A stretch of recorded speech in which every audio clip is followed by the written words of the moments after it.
أعوذ بالله من الشيطان الرجيم. بسم الله الرحمن الرحيم. والتين والزيتون وطور سينين وهذا البلد الأمين.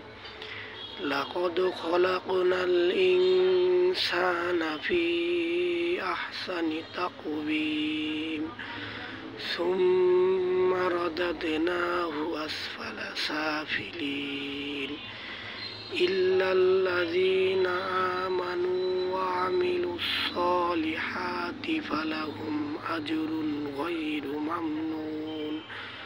فما يكذبك بعد بالدين.